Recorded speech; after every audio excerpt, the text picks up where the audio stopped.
again, everybody. Well, this is Ed with another episode of Call Me Mr. Broadstreet. This time we've got an interview with the author of The Beatles on the Charts, Michael Ventrella. I hope I pronounced that correctly. Oh, yeah, that's perfect. Okay, good. No, Michael was kind enough to send me the book. I have to give a shout out to Tony DeMeo. He connected us, both of us, through Facebook, through one of the groups. I'm trying to remember which group right now. I feel like I belong to so many. There's so many Beatles groups. I can't keep track of them anymore. I'm in the same boat. Michael is author, obviously, of The Beatles on the Charts, which I'm going to go ahead and show right here. Covers now this covers both the solo years as well as the Beatles years. And as far as I understand, when I read through everything, kind of up to the most current, which would be McCartney 3. So very, very current. 2021 is when it ended, the end of 2021. And it just took another year for the book to come out because that's how long publishers take, and there's not much I can do about that. No, obviously. Way back in 2021. Way back in 2021. I mean, the only thing that's come out since then is a couple of Ringo things that I don't even think made the chart, so we should be okay. I think we'll be good. We'll definitely be good. No, excellent. And of course, I'm going to go ahead and post, Michael's information below in the links later. But of course, I've got your card right here. Author, editor, lecturer, wise guy. I like that. I like that a lot. That is so cool. Thank you. No, sure. And of course, a couple other books as well. One on the Monkees, long title, Looking for the Good Times, examining the Monkey songs one by one. And another one, Big Stick, coming out with, I believe it's a fictional account of Teddy Roosevelt, what I've got from the promo here. It's a fiction. I have some novels as well. It's a fictional story about Teddy Roosevelt and Mark Twain and Harriet Tubman. It's a big adventure that takes place. It's a fantasy, science fiction-y type of thing. Not meant to be taken too seriously. Right up my alley. I've done some Comic-Cons myself, so believe me, right up my alley. And again, I'll be sure to link everything below. So, I guess we'll start kind of with the first question. I know, we both love the charts and everything. And, I'll go through, first of all, I know we were talking a little bit before, but I'll go ahead and hold this up as I've done a review of this in the past. Mm-hmm. One of my earlier videos, excuse me, Joel Whitburn's top 10 charts. So how much of an influence did that have on you? In other words, as following the charts, how did it kind of start for you with the Beatles fandom? Well, it started back when I was, in high school and listening to Casey Kasem's American Top 40 back in those days. And of course, I'm older, so this was back in the 70s, like mid 70s or so. And I would every morning, Sunday morning, I'd get up early and I'd turn the radio on and I'd have my little book and I'd write it down and keep track of it in a little 3-ring binder so I could look at last week's and see how they did and which one did better. And it sort of became from that. It was like cheering on your favorites and hoping that the ones you don't like didn't do well. And I did that for quite a while. And then after a while, I just started not doing everything and just going to when I was in college, I'd go to the library and get the Billboard book instead of listening to the radio and just look at Billboard every week. And I started a little graph paper chart of all the Beatles songs to see how well they were doing. Just for the Beatles. I wasn't going to do everybody else. It was just taking too long. Then about 1981, 82, somewhere around there, I wrote an article for, what's the name of that thing? Good Day Sunshine, that's it. Mm-hmm. Charles Rosemary's Beatles fanzine. Back in the days before the internet, I was a subscriber, and I wrote him an article for him about, hey, look, this is what the Beatles, how well they did on the charts. And he published it. And so that's really where I got started. And I kept it a little while after that, but after a while, I just stopped. Because it was just, first of all, they weren't having as many records anymore after like 1980 or so. And actually from like the late 70s, it wasn't as often that I would, there was a period in the early 70s when there was always something going on, a new record all the time. And I just stopped after a while. But when I decided to do this book, I said, I got to go back and do it. And then I suddenly realized that's like 30 something years. Oh my God. It took me a long time. Let me try to put this together. And I had to do it all in, now I have Excel, so I put it all into the Excel charts, and it was a lot easier than writing it down on graph paper. No, excellent. Actually, that reminds me, a little funny story I'll tell you with the charts is that when Flaming Pie came out, and my best friend from college will verify this. Mark, if you're out there listening, you can confirm this.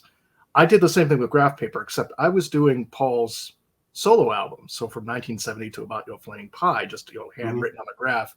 And I was trying to predict where the next one was going to go. Now, I thought it was going to hit number 8 for Driving Rain. And I believe Driving Rain, if I'm remembering off of memory, probably hit something like 26 on the U.S. charts, I think. Something along those lines. I can look it up right now if you want me to. Oh, yeah, you know what? We could both look it up. Let's see. Driving rain. We have. Let's see. You're probably faster at this than I am because I'm trying to go through. Well, there's an index, ladies and All gentlemen, right. who are listening. That makes things a lot easier. And Yes. look up in the index and look up, Flaming Pie 131. And on page 131, it tells us. So that was That one number. got up to number. It got up to number 2, Yep. but it didn't So stay Flaming there. Pie. It like zoomed up the charts because Yep. everyone wanted to buy it, and then it zoomed right back down again. But it was still Paul's biggest hit in quite a while. It was right, yeah. not that far after all the anthology albums, and so the Beatles were still, in everyone's mind, I think, at the time too. Oh yeah, definitely. I remember going to Best Buy to get it pretty much a day of release, or maybe the day after, probably the day of release. But then we get Driving Rain, which, yep, Oh, I'm you know sorry. what? You did say Driving Rain. No. I did say Driving Rain, but you know what? I was correct. It was actually number 26. Excellent. I'm sorry, I don't know why I was thinking Flaming Pie for some reason. No, that's fine. I think I said after Flaming Pie, so I probably said that. Flaming, because when I did Flaming Pie, that was when I did my own handmade chart. So I thought, okay, it's going to be at number 8. Didn't realize that the next album would go quite that way, but it happens sometimes. No, yeah, and the key is one of the interesting things about studying the charts is seeing how much different they are than when they were first done. Because if you look at the charts in the 60s, it was really about radio play. So you got B-sides got on the charts all the time. And then after a while, they started doing it differently. And it was like it would stay on the charts much longer. And now what happens is with downloads and everything else, something like a new album will come out and all the fans will out and buy it the first week and it'll zoom way up. And then after all the fans get it, it goes right back down again. So it's really interesting to see how you can't really compare, I guess is what I'm trying to say. This is just chart action. It doesn't tell you how well it's sold, really, because something good. Yeah. Oh yeah, definitely. And with writing the book, so like, how do you get yourself inspired with writing a book? I've asked a few authors this on the channel that I've had, with Sarah Schmidt being one of them, with the Beatles fan club, and everybody's got their own specialty. How does it help you to kind of get inspired? Like when you're sitting down to write a book, what's the process for you? What's the thought Well, process? it's a big difference. There's 3 different things I've been doing. And first of all, I have my novels and my short stories. And those are just fun to write, but they're actually harder to write than the nonfiction stuff because you got to be so picky and careful about it. And you got to plan everything out and you got to go through each line and take care of everything. Then there's the anthologies that I edit. And that's kind of fun because I get a lot of big famous science fiction writers to write stories for me. And then I put my name on the cover and I get all the money. Not all the money, obviously, they get paid too. But you know what I'm saying? It's those sell better than my novels, sadly. And then there's the nonfiction books, and I've got a couple of different things. I wrote a book on the Constitution because I'm a lawyer, and I wrote about the Constitution to teach people the Constitution, but it's very funny. It's meant to be humorous, so you can laugh while you're reading it and learn at the same time. And then I did 2 books about the monkeys. And the thing is, I wanted to write about, it's much easier to write nonfiction because if you care about the subject, let me put it that way, and you do your research. I mean, that's important too, obviously, because you got to know what you're talking about. So with the Monkees books and with the Beatles books, we did the research first. But if you care about it, it's not work. It's fun to do the research. And so you do the research and fun, and then you get to write about it. And I talk about it, and basically that's what it is. I'm talking about things that I want to talk about with people I'm excited to talk to about it. So, hopefully my enthusiasm comes through in all these books that you see, I'm definitely a fan. At the same time, I'm also an honest fan. So if something sucks, I'm going to tell you I think it sucks. Yeah, we all have our different opinions. I mean, Of course, yeah. We were talking a little bit before, and I don't want to give too much away because, first of all, folks, get this book. I'm telling you right now, get this book. I'm plugging it. I'm going to plug the heck out of it if I can. Get the book, and I don't want to give too much away. I know you and I were talking about, the number 1 album we agreed on. I think I would have a little bit of a difference on myself because I am such a huge fan of Broad Street. Probably Broad Street, the album, and Normal and Lonely Nights. That's my own personal opinion, but I get, when you did the points, which is really interesting. I mean, you score everything on points, and that, that might be about the only way to fairly do it.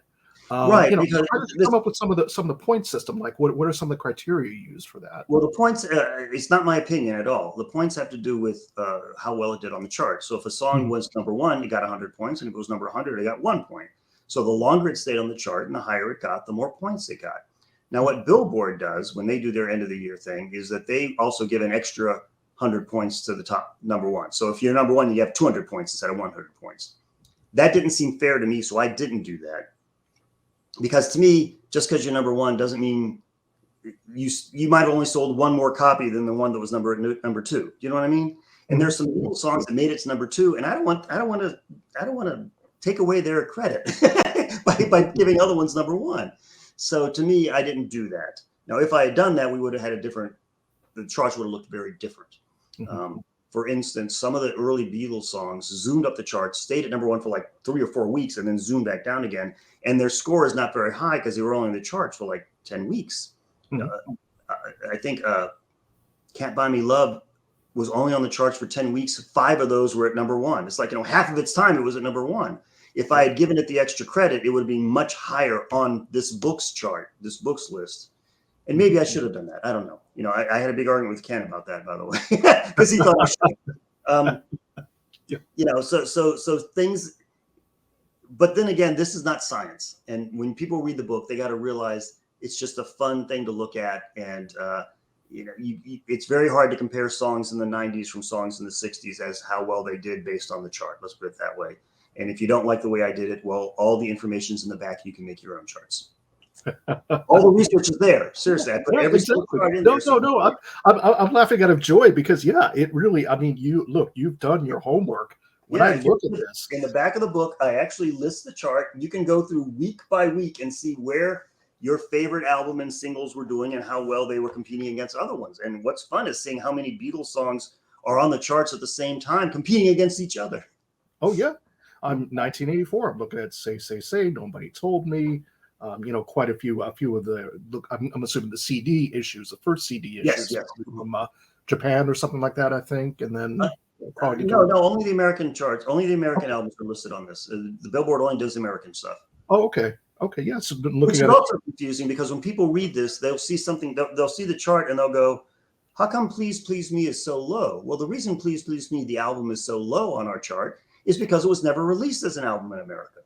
And so, what we had is Meet the Beatles and the Beatles' second album and all those things, which aren't even available anymore. So it's kind of newer fans might go, what the heck are these old albums? I've never heard of this. Why isn't Beatles for Sale on the chart? Well, because it wasn't released in America. That's why. Oh yeah, exactly. I mean, I had some fun especially going through No More Lonely Nights. A hint, favorite song, but when I went through it, 48 on October 13th, and October 20th it goes to number 38. Just seeing kind of that progression as you showed, and I'm going to actually show camera real quick here if it will capture it. Yeah, so again, it's kind of just we got the idea. Yeah, exactly. And it's really, it's fun to kind of see, oh, okay, this is how it went up the charts, and then it's kind of going, back down the charts as well. So you're tracking the life of the single, the life of the album. No More Lonely Nights is interesting because it never got to number one, but it stayed on the charts for a very, very long time. So it did really well on my book, in my charts. Always on my charts too. Yes. Personal and commercial. But yeah, I mean, it just, it's so much fun. And let me just go ahead and go through some, some other notes here. So, basically, I mean, with going through this, I know with some of the, the German singles, I definitely agree because those weren't really quite as popular. Not outside of Germany, being released in the United States. Yeah, well, the thing was, back in 1964, just about anything that had the name Beatles on it could make the chart for at least a little bit.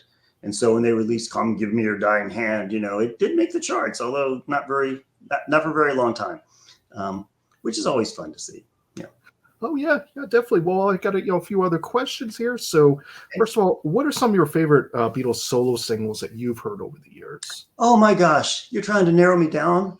Oh, I don't know. Maybe just a couple. I know it's probably like picking a relative or child or something. Yeah. Like that. Totally get it. Oh, for Paul, let's see. I think there's a couple ones that really don't get enough credit that they should, like this one. And that was a very good song that never made it very big. I never get tired of Girls' School and Hell on Wheels. Uncle Albert, Admiral Halsey is also. There's too many that I just will never get tired of listening to, and some of his best songs were never singles. So that's another thing too. And one of his best songs were never even released, which is "Return to Pepperland," is one of my favorite Paul songs of all time, and that's only on bootlegs. You can find it on YouTube. So everyone out there, go look up that song right now. It's great. Yes. Yeah, go ahead and pause, go through, look it up. No, I mean, that's Return to Pepperland. Look, that's a That's a lovely song. masterpiece. Oh, I'm so disappointed that he never released that. Yeah. Oh, there's so many. I mean, even George with it took a while for it to be released. Flying Hour. Talk Yeah. about a classic. I mean, Yeah, that's George has some. I kind of wish he had released "Dream Away," which was from Time Bandits, which I think is a wonderful song. But I think some of my favorite songs. I don't know. Some of his. There were some really good songs on this most recent one, on his last one, I guess. But boy, which one of his do I like best? Boy, that's a tough choice. I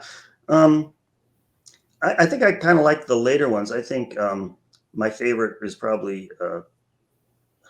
Isn't it terrible that you blank out when you ask me like these kind of questions? I can think of believe, trust me. I blanked out on Ken's trivia show, so trust me on this. No pressure at all. It's just When We Was Fab was what I was trying to think of. I love that yes. song. I think that's one of his better ones. And some of his better ones, once more, are not singles. Like "Beware of Darkness." Wonderful, wonderful songs that were never released as singles.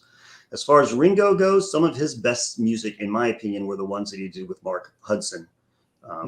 And a couple of those were released as singles, but they never did anything. They never went anywhere. They never made the charts. But those were my favorite Ringo songs are from the Mark Hudson era. Okay, yeah.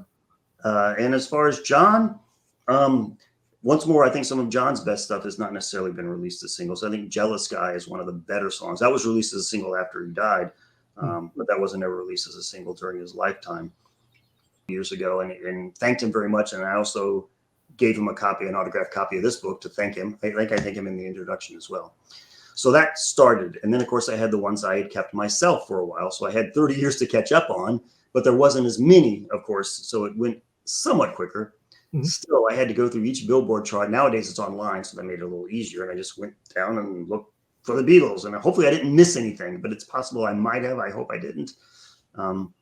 Sometimes something would just zoom back up the charts for no reason. At one point, I saw that Magical Mystery Tour, I don't know, like 10 years ago, appeared on the chart and then disappeared for 1 week. And I have no idea why. Maybe it was shown on TV or something and everyone went out and bought the album.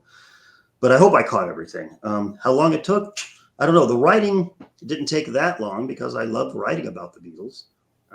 But then there was editing. And when I gave it to the publisher, they said, it's not long enough. You need more. So I had to add more. And I wrote some more introductions and I added more to things. So there's a lot of back and forth. That's, writing a book is like that. Your editors make you do changes.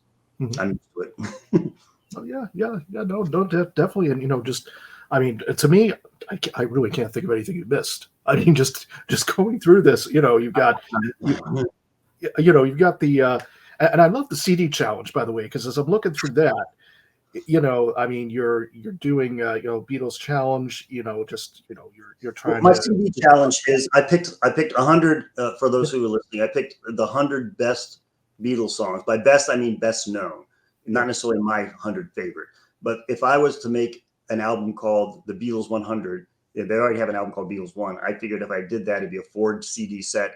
And I even did the math to figure out how to fit them on 4 CDs. So that's what he's talking about right now. Yes. Yeah, no, definitely. I think with someone at work one time, we tried to do not necessarily chart related, but we tried to do a list of whittling down the White Album to about 10 songs, which is tough. Oh, no, I've seen so many people do that, and no two lists are anywhere near the same, which shows that this is a damn good album because it has so many great songs that no one can agree on what the best songs are, which is a good sign. Yeah, it's very, very. I would have a lot of trouble picturing it down to one album. I definitely would. It was, believe me, it was a tough task, and it might even change. Well, what kind of started you? So what started with the Beatles? I mean, did you get to see them? As a lot of people, did you kind of get to see it on Ed Sullivan, or was it a little bit later in the career? No, I was too young. I think the first, I was always aware. How could you not be aware of it? I was, a little kid. I'm old, but I'm not that old. And I was a little kid, you're aware of them. And I remember watching, Hard Day's Night and Help on TV, on a little tiny black and white TV back in those days, and being aware of them. But when I was like 8 or 9 or so, the Monkees were my favorite because they were on TV all the time and they were silly and they're funny and they appeal more to kids. But even then, I was more interested in the music than I was in the band. And I wanted to be, other kids wanted to be, you know, spacemen, or they wanted to be firefighters, and I wanted to be a monkey. You know, I wanted to grow up and be in a band and have wacky adventures. And I taught myself to play guitar, and I taught myself to play a little piano. And then I was in, you know, in high school and college, I was in a lot of bands. And at one point in college, I actually had a band where we all lived in the same house. We were all college students. I lived on the top floor with my girlfriend, who's now my wife. The other people lived on the other floors, and we practiced in the basement. So that was about as close to being a monkey as I ever got, but we didn't get to do any wacky adventures. Anyway, the point is, around 1970 or so, when I was maybe 11, I got a copy of Let It Be, which was in the discount rack. If you know the story about that, you know, Alan Klein decided he was going to set it as a discount, which is ridiculous. The Beatles should never be on the discount rack. And I was a kid. I couldn't afford albums. You know, all my Monkees albums I bought at backyard sales. So I bought it for like, you know, $2.99 and played it and went, these guys are better than the Monkees. And that's not even their best album. You know, it's not even the Beatles' best album. And then suddenly I was a Beatle fan. I had to have every single Beatle album and get into the Beatles, you know. So it sort of grew from there. And I'll tell you, every single band I've been in has at least done a couple of Beatles songs, you know, along with all our originals. No, that's very cool. Yeah, for me, you know, funny enough about the Monkees is a slight little detour here, but I can remember the mid '80s when they were being played on MTV. For my age group, my generation, going, these guys are pretty good. Brand new group found them at that point. Yeah, it was great. Yeah. Oh yeah, they made some pretty bad albums around that time. Well, sometimes the production, it doesn't. You know. The reunion albums were not very good until just recently, when they got Adam Schlesinger from Fountains of Wayne to produce a couple of reunion albums that were actually very, very good. So that's all about having the right team. Definitely, it's having the right team. It's having the right team together. Of course, it's you know. So one of the reasons the Monkees were so good and so popular is because they had some of the best songwriters of the day writing songs for them. Yes. And so what I'm saying is, when they did the reunion album, like, you know, I don't know, 5 years ago or so, and they did an album called Good Times, they did the same thing. They got, you know, they got the guys from Weezer, they got the guys from, you know, Death Cab from Cutie, they got the guys from Oasis, they got the guys from the Jam, and they got the guy, you know, they got the best songwriters of our day to write songs for them. So that's why it's a good album. Well, yeah, and it's very interesting, kind of the parallels. I mean, we got the Beatles with more the, you know, for the most part, writing their own material and stuff. Certainly, they did cover songs. You've got the Monkees model, which is more hiring the best songwriters. You know, folks like way back in the day, you know, Neil Diamond. I think Carole King was one of them, if I'm remembering. You know, but it's interesting to see now when you see the, you know, younger artists. I mean, you get some folks, they do their own material, they write their own stuff. Other artists more obviously covering material. I mean, the most recent example I could think of, someone that sadly has passed recently, was, you know, Tina Turner. You know, I'm not sure she was a big songwriter herself, but she did justice and covered a lot of songs that had the feeling and the rhythm down. Yeah, well, you know, that's one of the things that frustrates me about, we're getting ready off track here, but that's one of the things that frustrates me about people who say, oh, the Monkees, they shouldn't be in the Rock and Roll Hall of Fame because they didn't write their own stuff or play their own instruments. Well, Tina Turner didn't write her own stuff. You know, the Beach Boys didn't play their own instruments on a lot of their albums. You know, it's like, if that's your criteria, well, there's 900 other bands that are in the Hall of Fame now who should be kicked out then, you know? So it's kind of a silly argument. Using kind of, you know, some sort of arbitrary criteria that might have worked in 1968 or 1969. Yeah. Come on, let him in. Let him in. Yeah, that would make a good title for a song. It's a good song. Yeah. I should write that down. There you go. Well, we're gonna do a little free association here. So what we do with this, it's basically, you know, just kind of thoughts and feelings, you know, about different folks. You know, so there's no right or wrong answer. Believe me, it's just more, you know, just more, you know, kind of your thoughts, some of the things that come to mind. So here we go. So first one, you know, one of the popular ones, of course, you're going to ask about a few fellows that we know about. John Lennon. John Lennon he was one of the greater songwriters, but at the same time, there was a period starting when he started going with Yoko where he became so introspective that all his songs are very, very personal. And to me, that's not necessarily a good thing, because we don't necessarily want to hear about your life all the time. And it's also a reason why hardly anyone ever covers his songs, except for things like Imagine, which are not personal necessarily. I think that hurt him. It's like, John, I like you, but I don't want to hear songs about your life all the time. Write a song that I can relate to. So that was one of the bad things about John, I think. But no one can deny his talent. He was not perfect, but nobody is. No, no, definitely nobody, and we miss him. I mean, just Oh I gosh, think the yes. direction he was going. Oh, and I was in college, and I was the manager of our college radio station in Richmond, Virginia, Hmm. and we were having our Christmas party because the exams were starting the next day. So we were having a party before exams started, and we were all in the radio station when the news came in. Someone came running in and told us about John, and boy, did that kill the party. And I had terrible nightmares that night, and that affected me more than any other famous person's death, obviously because it was so unsudden and so unfair. Uh, anyway, sorry. No, no, no, definitely no. This is why we do this. No, definitely. As a younger fan, I didn't hear about it till a few years later, and then it's funny when Julian came out with some of the stuff. I just kind of turned to my dad and said, "Well, why couldn't Julian join them?" And I think he said something about, "Well, it wouldn't be the same." No, no, Again, I definitely was not. a kid. I was maybe 8 or 9 years old at the Yeah, time. exactly. You're just thinking, oh, they could just go back out on tour. I know better now, obviously. Nah. Yeah. Well, the next one, you'll probably be able to guess the next one, but Paul McCartney. Paul, I admire for many things. One of the things I admire him for is we were actually literally just before this, we were watching the George Harrison biography that was done by Martin Scorsese. And right before the show, we had to pause when Olivia was talking about how George had not been faithful. And one of the things I admire a lot about Paul is that he was constantly faithful to Linda. And, you don't see that often with many celebrities. And so I admire him greatly for that. He's got wonderful songwriting skills in terms of music. He really gets lazy when it comes to lyrics quite often. Not always, but too many of his lyrics are just, oh, Paul, can you at least spend a little more time trying to think of some better lyrics than these? The first thing that comes to his head is what he uses, and that's not always the best thing. I think he's better off when he works with somebody. When he wrote songs with Elvis Costello, those were some of the best songs he'd ever done because Elvis was saying these lyrics have got to be better. And they both wrote some really good lyrics for some of those songs. So Paul can get lazy. Elton John's the same way. Elton John can get lazy. We were talking about Elton John earlier.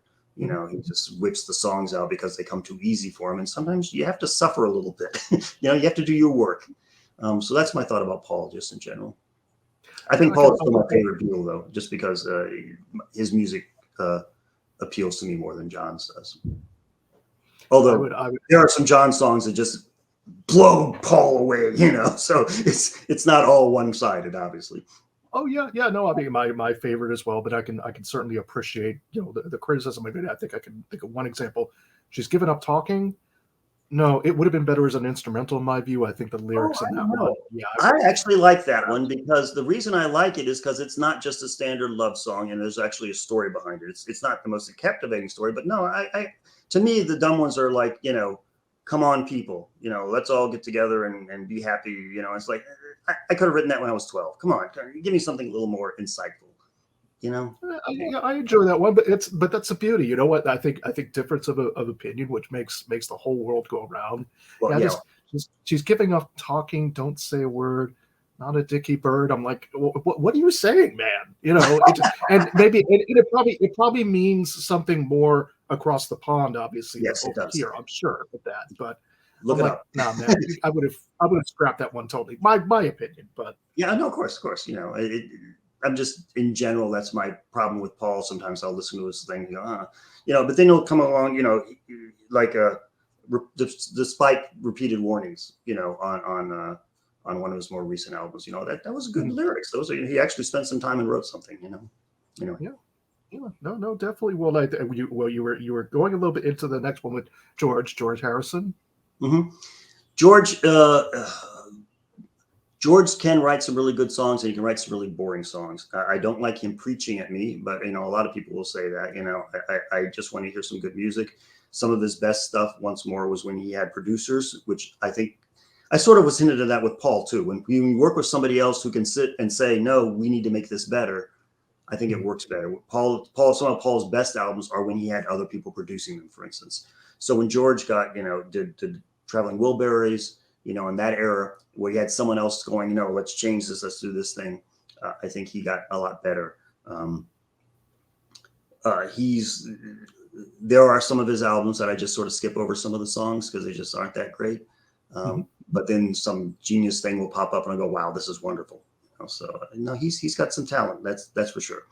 And he certainly got, in the early days of the Beatles, he was not that good of a guitarist. I'm sorry to say that, but if you listen to the early albums, and you compare it to like even the Beach Boys or the Kinks, their guitarists were much better.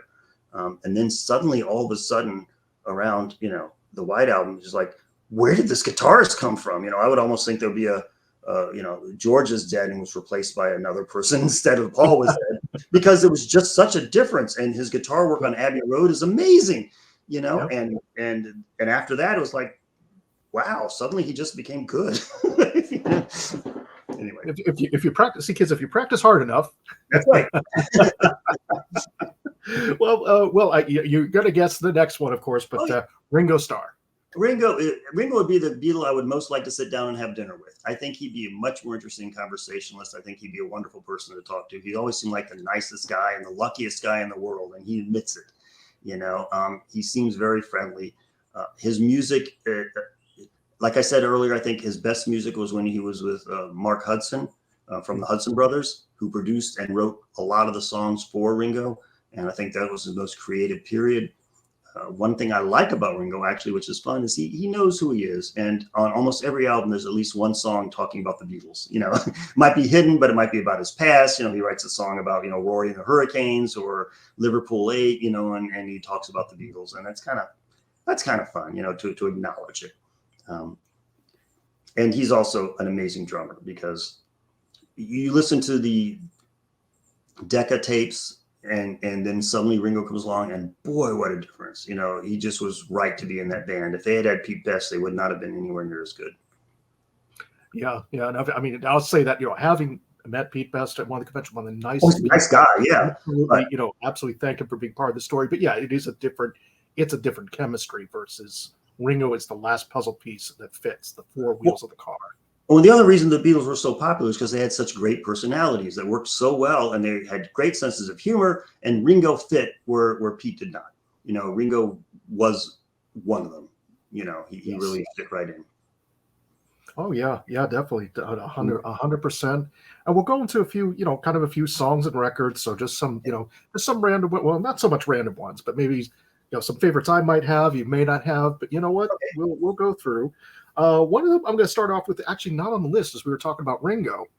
One that I seem to enjoy, Free Drinks, off of Choose Free Love. Drinks. Yeah. I can't remember that one. Oh, I'm so sorry. It's a deep cut. No. It's a deep cut. I'll recommend it. Anybody out there? I'll recommend it. I'll pull it back out and listen to it again. For some reason, it's not ringing a bell. All right. Well, I'm not as much of an expert as I'd like to be, perhaps. I'm sorry. No worries. No worries at all. I'm writing this down. I want to look it up now. If you think it's okay? So it's off of Choose Love from 2005. You have that album, absolutely. But okay. Yeah, it's got kind of a cool beat to it. It's a deeper track, but we're gonna go next with. It depressed me when I first listened to it, because I tend to take the songs I really like and put them on my phone so I can listen to them as I'm driving. And that's one I did not. So I'm going to have to pull it out and listen to it again. Excellent. Well, start with my favorite, No More Lonely Nights. Yeah, I know. That's interesting. That's your favorite. Of all the Paul songs, hundreds and hundreds of songs he's written, that's your most favorite. That's really interesting. It's a good song, but it's nothing that makes me fall out of my chair and go, what a great song. There's so many other Paul songs that are great songs. I think it got the attention it deserved. It's not a number one. I think it's better than Say My Love, which was number one. I think I actually like the other version almost as much. The one that they played at the end of the movie. Oh, the play-out version. Yep. Yeah. It has a lot more energy to it, and but other than that, it's a Paul ballad. What can I say? A lot of them sound kind of alike after a while. Okay. No, fair enough. So we're going to keep going. This is why I love to get people's different takes on it. A little deeper George one, but probably I think it's a fan favorite. Anyways, Deep Blue. Deep Blue is a fun song. I mean, sadly, it's a sad song, But I really like, it just him and his little guitar do do do do do do do. It's very catchy. It really is. And if you listen to the lyrics, it's very sad. Yeah. I think he wrote it about his mother dying, but it's a B-side that should get a little more attention. I definitely like that one. Yes, that's agreed on that. Agreed on that. Next one. Now I know it was used as part of the Lost Lennon tapes, which I used to love listening to when it was on with Elliot Mintz in the late '80s to early '90s. What You Got? You don't know what you got until you lose it.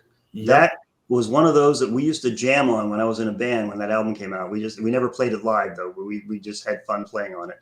It's like he's trying to be, I don't know, a really, really funky song there, which is a lot of fun, and there are times that I go, this is really simple, but on the other hand, that's okay. There's nothing wrong with being simple, and no, that's a good one. That's a good lost cut that people don't always play as much from Walls and Bridges. Yeah.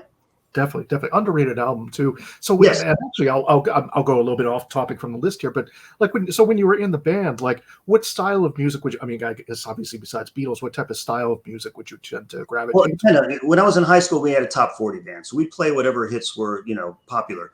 And so at that, I guess it was college by that time, early college. So we played Band on the Run, which was a hit at the time. We actually did Magneto and Titanium Man, and we did Hey Jude, because that always went over with the audience. And actually, we did a rock show. We didn't do Venus and Mars, but we just did rock show. So obviously, we were big fans of that. And then later, I was in a sort of a new wave type of band, we called it, and we did sort of pumped up versions of Back in the USSR and Paperback Writer, very fast, very heavy, type of stuff. So that was a lot of fun. And then when I was in Boston, I was in another band, and we used to do "Oh Darling" because the female singer was very good about singing that song, and I loved playing. I was the bass player, and Paul's bass in that really pushes that song along. And we used to do a very weird. Actually, we never played that live. With another band I did, we used to do "Within You and Without You" just for the fun of it, but a very strange rock version of it. But we never played that one live. It was just a practice type of thing. Oh, that's cool. Well, yeah, I'm in the Boston area, actually, funny enough. So it's cool you mentioned Boston. What, if you don't mind me asking, what club was it or what area was it? Oh my gosh, this would have been in the late 80s. I'm sorry, late 80s. I was going to law school in Boston.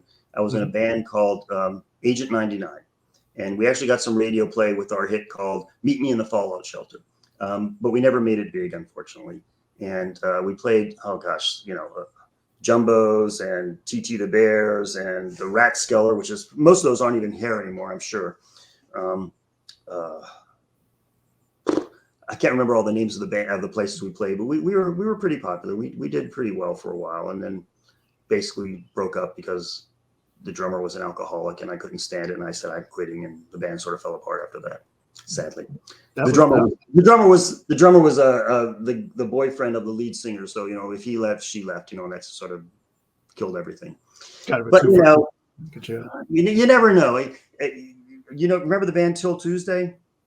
Amy Mann, of course, yes. Amy Mann went to college with me back in Richmond, Virginia, and she moved to Boston the same time I did, and she started her band Till Tuesday, and she was playing the same time we were playing, and they made it and we didn't. We never played together at the same gig, however, but I should have contacted her and said, do you need another member? how things would have been so different. Oh, of course. Things would have been different. Yeah. The guitarist in my band in Richmond actually took her to the prom. So that's my connection. That's my Oh wow. That is so cool. No, I mean I've definitely heard her stuff, Till Tuesday, of course. I taught her everything she knows. She used to come everything she knows. There we go. We got the scoop.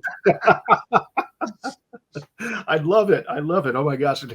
Maybe diverting a little bit, but yeah, when you talk about the Rathskeller on a local program here in the Boston area that kind of goes over New England, destinations and stuff, they had a hidden New England chapter, which I think was New England for sale, something like that. You could buy old stuff like seats from Fenway Park, these funky little shops and everything. Big sign for the Rathskeller, I think in a place in Providence, I want to say. So if you ever find it, I don't know how much it went for, and I don't know if it's even for sale. But when we played there, it was cool because you go into the dressing room, which is a mess, and you could see other bands had signed. The Police had signed it. They had played there early on in their days, and we were like, the Police were sitting here. This is cool. I miss those days though. Well, no, glad to be able to relive them and everything. And we'll go back to the list a little bit. So, just a couple more songs, couple more albums Sure, and sure. everything. Weight of the World.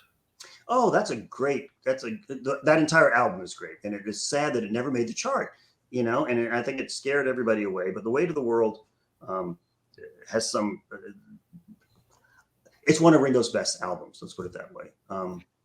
Yes. And the song is good. Are you talking about the song or the album? Well, no, I'm talking about the song "Weight of the World" from Time Takes Time. But great Yeah, album. you're right. Time Times Time is the name of the album. I'm sorry. Absolutely, Yeah, absolutely great that album. entire album is a great album with some really, really good songs that really should get a lot more attention. That's one of Ringo's best albums. It's better than Ringo. Everyone talks about Ringo, which is a good album, but I think Time Takes Time is a better album. I And would Way of have the to. World is a wonderful song. Yes. I'd have to 100% agree on that one. That one, you and I could definitely agree. I think it is my favorite album, and I would dare to say his best album, his most cohesive, in my view. You may be right. I mean, I really like the Mark Hudson things like Vertical Man, but no, I'm not going to say anything bad about Time Takes Time. No. Excellent album. Excellent, excellent. We're going to go with a little deeper track, but I think it's a fan favorite. I think you're going to recognize it. You did mention the co-writer earlier, and it was their first collaboration together with one Mr. Elvis Costello and Paul McCartney, Back on My Feet. Oh, that's a wonderful B-side. That's one of my favorite of the ones that Paul and Elvis wrote. Back on My Feet. It's got great lyrics. It's got some really catchy things. I'm frustrated that it only appeared on a B-side in England apparently, and you can only get it now on like the reissues because that should have been much more prominent. It's a wonderful, wonderful song that they wrote together. They wrote some really good stuff together, and I think it's got to be frustrating to Paul that Veronica, which is one of the songs they wrote together, scored higher than My Brave Face that they had written together that Paul had done. On the other hand, as I say in the book, Elvis Costello has never had a top 10 hit, and Paul's had plenty, so Paul shouldn't be too upset about that. It evens out. No, it definitely. Yeah, I've gotten to see Elvis Costello in concert. Great show, by the way. Amazing. I have almost all of Elvis's album. I've seen him in concert 4 times. He's definitely one of my favorites. I'm tempted. I'm ready to go for my second one, probably July of this year. I want to say. Yeah, I just saw that he's touring with Nick Lowe again, and I was going, oh, maybe I should go see that. I just don't go to concerts as much anymore because I'm old, and also I just don't like crowds. But I should actually. I'm going to see Sparks in a couple of weeks, and I saw Mickey. Oh, okay, yeah, I've heard of them. Yeah, they're kind of a little more. Sparks is kind of they have some interesting album covers and stuff like that. And one I've of them been dancing since the beginning. Oh my God, yes, very creative. Oh, definitely. But no, Back on My Feet. I agree 1,000%. I've always thought, why did he never put this on All the Best? No, track? Absolutely. That's one of the best. It's one of the best songs that he and Elvis had written, I think, along with like Mistress and Maid. I mean, they're all good. I should say that, but and there's a couple that you can get on like bootlegs and find on YouTube that they had written together but never actually put out. So if anyone's listening, just do a search, you'll find them. There you go. Yeah, somewhere on this website. Yeah, it's on YouTube somewhere. Yeah. Well, next one it's sort of gotten lost in the shuffle, and as far as I know, was only issued on CD on the John Lennon collection in 1982. Move Over Miss L. Oh, that was originally, yeah. That was something that he was going to put on Walls and Bridges, and then instead stuck on the B side to, I think, stay. It was a B side of some single. Mm-hmm. Stand By Me, I think. I can't remember off the top of my head. Could have been, or something from Walls and Bridges. Could look it up, but anyways, that's somewhere. Yeah, and it sort of got lost. It's an okay song. I mean, obviously it's about Yoko, but it's nothing I'd play over and over again. No, it's not. I wouldn't put it on my list of favorites. All right. I don't know much to say about it. I'm sorry. No worries at all. Well, another one, Got My Mind Set on You. That was the last song by one of the Beatles to hit number one, which is ironic because it wasn't written by the Beatles. I think it's the only Beatles song that hit number one that wasn't written by one of them, which is unusual and makes it stand out. George did a wonderful version of that song. He made it a lot more exciting than it originally was and did some really good promotional things for it with the videos and things. And how can you not like it? It's just a fun little song. And Weird Al did a great version of it too. This Have you heard the song, Weird Al version? this Song's song is just just 6 words long. song's just 6 words long. Yeah. Tremendously funny. Oh yeah, yeah, definitely. No, no, we It's and surprising. It is surprising that he. It had been years since George had a #1 hit, and he finally gets a #1 hit with a song he didn't even write. And it's a song he used to, I think, play with the Beatles back in in the old days. yep. When they were playing in Liverpool and in Hamburg and stuff. Yeah, yeah. The old record from 1962, I believe the songwriter was Rudy Clark, if I'm not mistaken. Yeah, it's really obscure, and I'm sure if he was still alive when the album came out, he was thrilled. Lots of checks coming in.